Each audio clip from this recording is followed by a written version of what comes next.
कैसे हैं आप सब लोग? आई होप कि आप लोग बहुत अच्छे होंगे और आपकी स्टडी भी बहुत अच्छे से चल रही होगी। बेड पे बैठ के आराम से आप लोग बहुत अच्छे से एकदम बढ़िया वाली स्टडी आपको करने के लिए मिल रही है। तो चलिए हम लोग चलते हैं आगे। अपना लास्ट वीडियो में जो था उसको कंटिन्यू करते हैं। लास्ट वीडियो में मैंने आपको एनालॉगी के बारे में पढ़ाया था। एनालॉगी मैंने 3 टाइप से बताई थी, लेटर बेस्ड, वर्ड बेस्ड और नंबर बेस्ड। हमने स्टार्ट किया था वर्ड बेस्ड, है ना।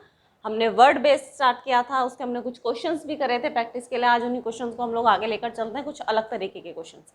चलिए गाइस, क्वेश्चन है Hirakud dam, Mahanadi, Tehri dam and then question.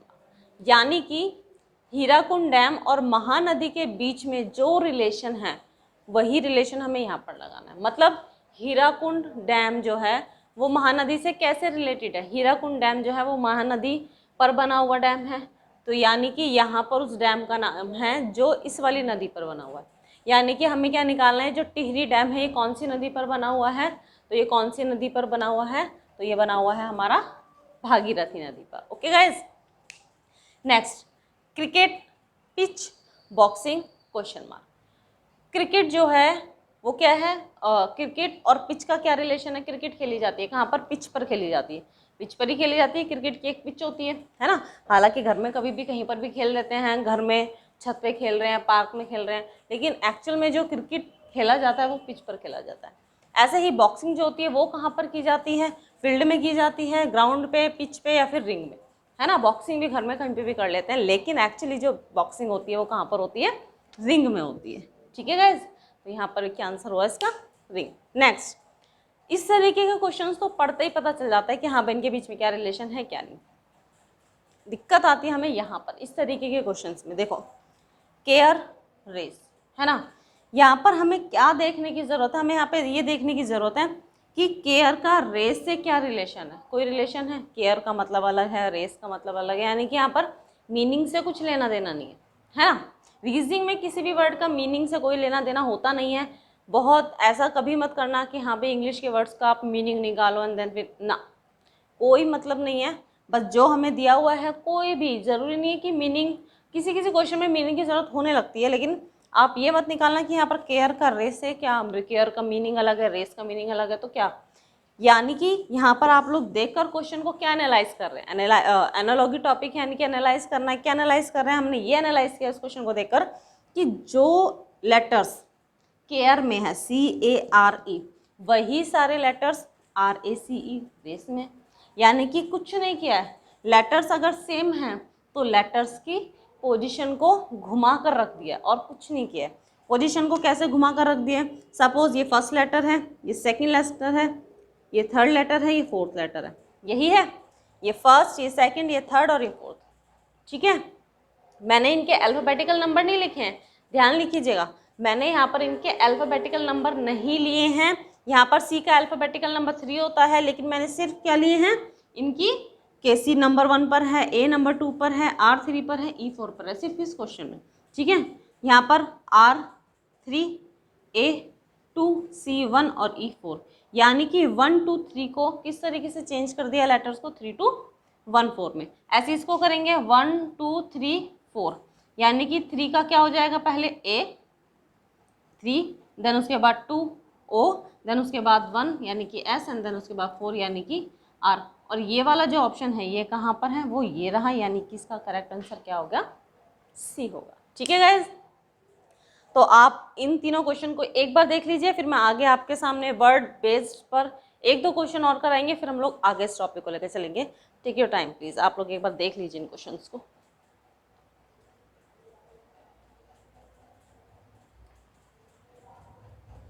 चलिए गाइस, आप लोगों ने देख लिया होगा, आप बाद में भी इसको देख सकते हैं वीडियो को पॉज करके। मैं आपके सामने कुछ 1-2 क्वेश्चंस ऐसे और लिख देती हूँ जो कि एग्जाम्स के पॉइंट ऑफ व्यू से थोड़ा इम्पॉर्टेंट है, और क्वेश्चंस और स्टूडेंट्स उन क्वेश्चंस में अटकते भी हैं। क्वेश्चन नंबर 4,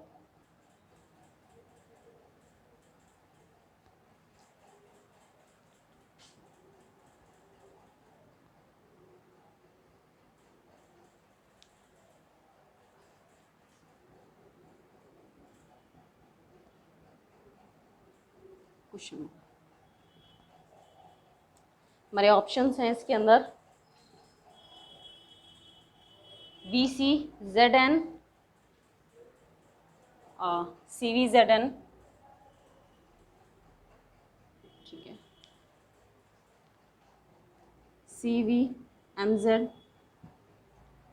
और नेक्स्ट क्वेश्चन है CVMZ।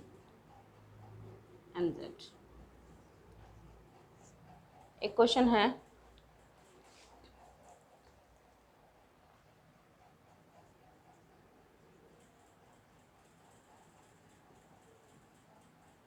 दिल्ली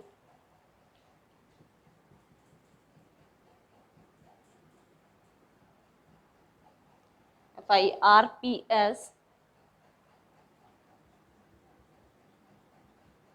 IRCTS और उसके बाद CTC है, यहाँ पर S नहीं है, CTC है। और इसके ऑप्शंस हैं आप लोगों के KUIBM, KVIM, KVIAM, C KVIBM,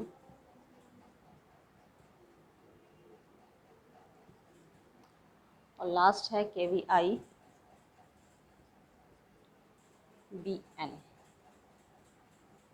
चलिए गाइस, ये दो क्वेश्चन हैं जो वर्ड बेस्ड हैं और थोड़े से इम्पॉर्टेंट हैं और अच्छे लेवल के एग्जाम्स में पूछे जाते हैं।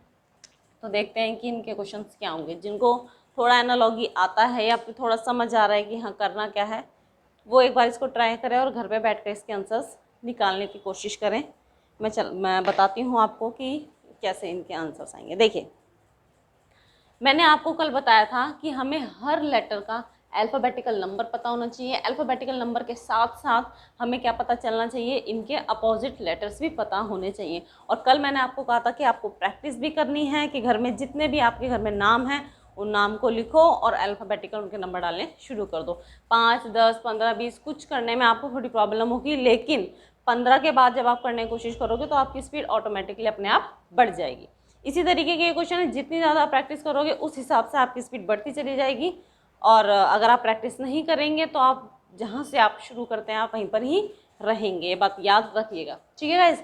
तो चलते हैं क्वेश्चंस की तरफ। RAILZIOR। अब यहाँ पर क्या है, इस मीनिंग का, इस वर्ड का मीनिंग तो पता है, इसका तो कोई मीनिंग हमें पता ही नहीं है कि ये कोई वर्ड है भी क्या नहीं है। और जो लेटर्स इसमें है वो लेटर्स इसमें है भी नहीं, यानी कि लेटर्स चेंज हुए हैं। अब किस तरीके से लेटर्स चेंज हुए हैं वो हमें देखना है। अब देखो, कल अगर आपने ये चीज़ याद की होगी कि देखा होगा, जिसने कल की वीडियो के बाद थोड़ा सा कोशिश करी होगी पढ़ने की, कि हर लेटर का अपोजिट लेटर होता है। आर का अपोजिट लेटर क्या होता है, आई। यहाँ पर आर का अपोजिट लेटर क्या होता है, आई। देखो, RAIL, रेल यही लिखा है, ZIOR। जब हमें कुछ समझ ना आए कि किसी के अंदर कितने प्लस कर रखे हैं, Z क्या कर रखा है क्या नहीं कर रखा, तो हम क्वेश्चंस को कैसे करते हैं। देखो, R का रिलेशन I से, ये इसका क्या है, अपोजिट। A का अपोजिट Z, I का अपोजिट R और L का अपोजिट O। लॉजिक समझ आया? बहुत इंपॉर्टेंट लॉजिक है ये, बहुत इंपॉर्टेंट, ये मोस्ट इंपॉर्टेंट लॉजिक है, याद रखिएगा। इस लॉजिक से बहुत क्वेश्चन पूछे जाते हैं CGL में, क्योंकि इन क्वेश्चंस को एकदम से एनालाइज करने में थोड़ा सा टाइम लगता है। हम लोग क्या करते हैं, पहले प्लस करने की कोशिश करते हैं, R में कितना प्लस किया कि Z आया, है ना, A में कितना प्लस किया कि A आया, R में कितना माइनस किया कि Z आया, यही करेंगे हम लोग पहले। लेकिन जिन लोगों ने अच्छे से प्रैक्टिस करी है, जिनको बहुत अच्छे से पता है कि R का अपोजिट I होता है, जिसको टिप्स पर ये सब चीज़ें याद हैं, उसको ये क्वेश्चन करने में ज़रा भी परेशानी नहीं होगी। चलिए अपना आंसर निकालने की कोशिश करते हैं। आंसर निकालना है हमें एग्जाम का, EXAM। E का अपोजिट X का अपोजिट, A का अपोजिट M का अपोजिट। ये तो हमें करना है क्योंकि अपोजिट ऊपर से, वही अपोजिट नीचे है। अब E का अपोजिट क्या होता है, E का अपोजिट होता है V। अब आपको ये चीज़ें याद भी होनी चाहिए। X का होता है C, A का होता है Z और M का होता है N। यानी कि हमारा जो आंसर निकल के आया वो क्या आया, CV NZ, और CVNZ कहाँ है, ये रहा हमारा आंसर। ठीक है गाइज, नेक्स्ट क्वेश्चन है DELHI, दिल्ली। मैंने दिल्ली की स्पेलिंग एरर कर दिया, एक सेकेंड गाइज। हाँ, DELHI, अब ठीक है। हाँ, दिल्ली FIRPS, यहाँ पर भी लेटर्स अलग हैं और कोई मीनिंग भी नहीं है, कोई कनेक्शन भी नहीं है, कुछ भी नहीं है। यानी कि क्या है, इसमें कुछ ना कुछ या तो इस तरीके का वाला कोई भी ऑपरेशन लग रहा होगा या फिर कुछ और होगा। देखते हैं क्या हो सकता है। अब आप लोग एक चीज़ को एनालाइज कीजिए कि यहाँ पर जो लेटर्स हैं, जैसे DFEILRHPIS, इनके बीच में ये जो लेटर्स हैं ये क्या है, ये मतलब थोड़े से पास के हैं। जैसे कि डी का नंबर क्या होता है, 4, है ना। डी का नंबर क्या होता है, 4। ये अल्फ़ाबेटिकल नंबर्स लिख रही हूँ मैं, डी का नंबर होता है 4, ई का होता है 5, है ना। जिनको याद नहीं है वो यहाँ से देख सकते हैं, डी का 4 और किसका, ई का 5 और एल का, सारे ही नंबर्स मैंने यहाँ पर लिखे हुए हैं। एल का 12, एच का 8, आई का 9, है ना। अब हमें आगे देखने हैं, एफ का 6, आई का 9, आर का 18 और पी का नंबर यहाँ पर लिखा हुआ है मैंने 16 और एस का 19। अब देखो, 4 के अंदर +2 किया तो 6 आ गया, 5 के अंदर +4 किया तो 9 आ गया, 12 के अंदर +6 किया तो 18 आ गया, 8 के अंदर +8 किया तो 16 आ गया, 9 के अंदर +10 किया तो 19 आ गया। यानी कि रूल क्या बना, +2 +4 +6 +8 और +10, यही रूल बना हमारा। यही चीज़ हमें वहाँ पर भी अप्लाई करनी है। आई का नंबर होता है 9, आर का 18, सी का 3, टी का 20 और यहाँ पर भी सी है तो यानी कि 3। ठीक है गाइज, अब इसका आंसर निकालेंगे सेम इसी तरीके से जैसे हमने यहाँ पर किया है। इसे मैं थोड़ा सा हटा देती हूँ। 9 में +2 करेंगे, 11 किसका नंबर होता है, 11 किसका नंबर होता है, मैंने इजोटी भी बताया था। इजोटी के अंदर जे का नंबर क्या होता है, 10, तो 11 जे के बाद के, यानी कि के का नंबर कितना आया हमारा, 11। 18 +4, 18 में +4 करोगे तो कितना आएगा, 22, और 22 किसका नंबर होता है, 22 देखो बी का नंबर लिखा हुआ है मैंने, यानी कि बी का होता है। 3 के अंदर कितना प्लस करना है, 6, 3 में 6 प्लस करेंगे तो आई यानी कि 9, 20 में कितना प्लस करेंगे, 8 यानी कि 28। अब बात आती है 28 पर। भाई ये तो अल्फ़ाबेट्स होते ही नहीं है 28, अल्फ़ाबेट्स तो सिर्फ कितने होते हैं, 26। अब एक चीज़ का ध्यान रखना, जैसे ये एक सर्कल बनाया मैंने, ABC, इस तरीके से करते करते करते करते पूरी ABCD किस पे आ गई, Z पर।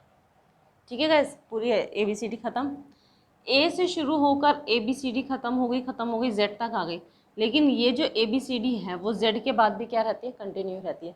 A का 1, B का 2, C का 3, इस तरीके से Z का 26, 27 पे फिर A शुरू हो जाएगा, 28 पे फिर B शुरू हो जाएगा। इस तरीके से आपको कंटिन्यू रखनी है। तो यहाँ पर 28 है तो यानी कि 28 का यहाँ पर क्या आया, B आया निकल का।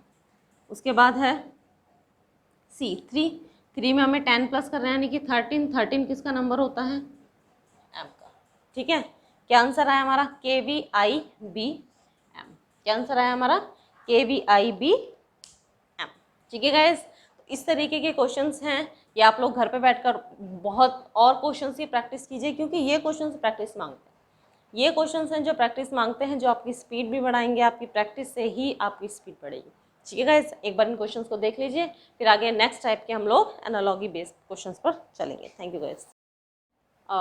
आइए गाइस, अब हम लोग आगे चलते हैं अपने नेक्स्ट क्वेश्चन पर, लेटर्स पर।